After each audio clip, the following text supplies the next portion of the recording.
अध्यक्ष महोदय, या शब्दाने मी भाषण याच्यासाठी सुरू करत आहे की लवकरच मला विधानसभेमध्ये मुख्यमंत्री म्हणून भाषणाची सुरुवात करावी लागणार आहे. म्हणून मी आज थोडंसं त्या मुद्द्यावर, त्या प्रकारचं एक नाटकापूर्वी जी एक रंगीत तालीम असते त्याप्रमाणे आजचं भाषण आपल्या समोर सादर करत आहे.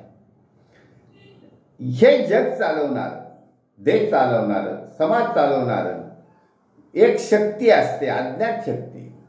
तिला कोणी परमेश्वर म्हणतं, कोणी भगवान म्हणतं, कोणी अल्लाह म्हणतं, कोणी येशू म्हणतं. याप्रमाणे भगवान आहे, पॉवरफुल शक्ती आहे. आणि ती पॉवरफुल शक्ती ही एखाद्या नेत्याची नसते. नेता हा भगवानचा अवतार नाही, नेता हा व्यक्ती आहे.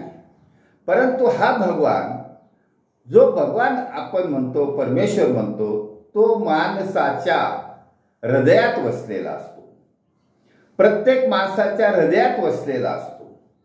आता या भगवाननी, प्रत्येक नागरिकाच्या हृदयात वसलेल्या भगवाननी तय केला, त्यांनी निश्चय केला, परमेश्वराचा आदेश आहे की या महाराष्ट्रामध्ये जो चाललेला आहे, विरोधक आहेत, महायुतीचे आहेत, महाआघाडीचे आहेत, कोणी तिसऱ्या आघाडीचे असतील, हे सर्व विरोधक आहेत, समाजाचे विरोधक आहेत, परमेश्वराचे विरोधक आहेत.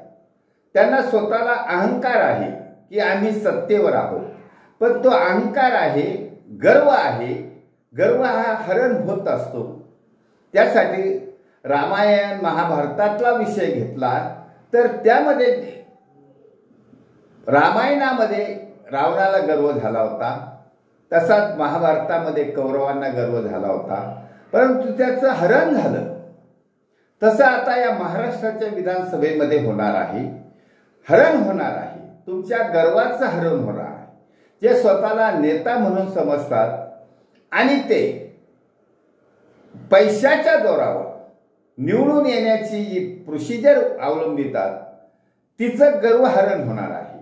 आता कितीही तुम्ही सभा घ्या, महाराष्ट्रभर फिरा, युती असो, महायुगाडी असो किंवा इतर पक्षाचे नेते असो, महाराष्ट्रामध्ये फिरून तुम्ही नागरिकाच्या हृदयातील भगवानला प्रसन्न करू शकणार नाही. नागरिकाच्या हृदयात बसलेला भगवान हा तुम्हाला आशीर्वाद देणार नाही, कारण तुम्ही देव मानत नाही, अल्लाह मानत नाही,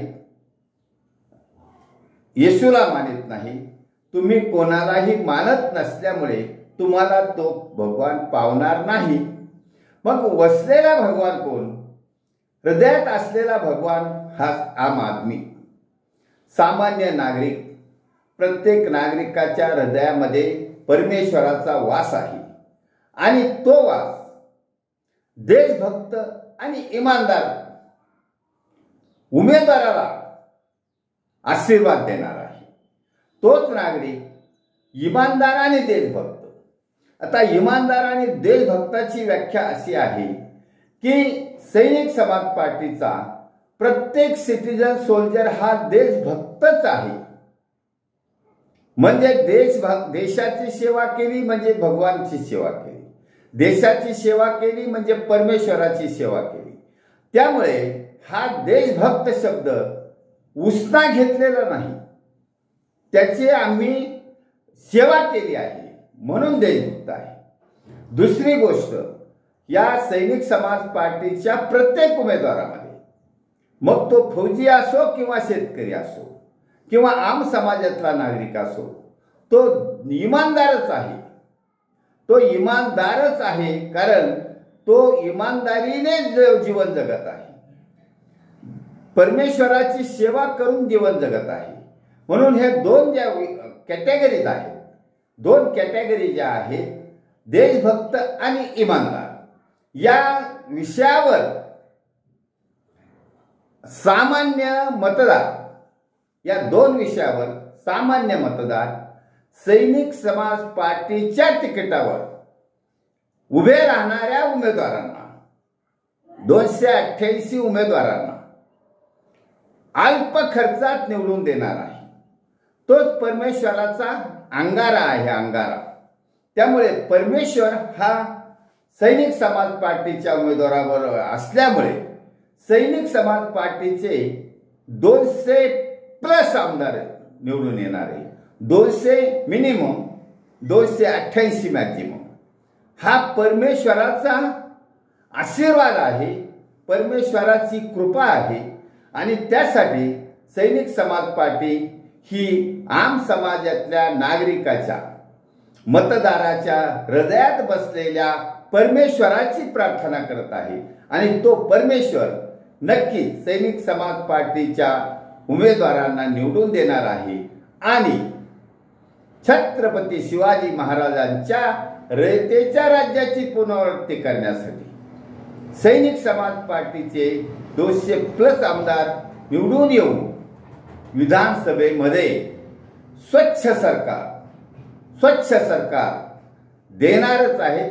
त्यामुळे ह्या परमेश्वरी अवताराला नमन करण्यात येत आहे आणि तो परमेश्वर 13 करोड जनतेच्या हृदयात वसलेल्या परमेश्वराला पुन्हा एकदा नमस्कार करण्यात येत आहे। भारत वर्ष की जय, छत्रपती शिवाजी महाराज की जय, सैनिक समाज पार्टीचा विजय असो।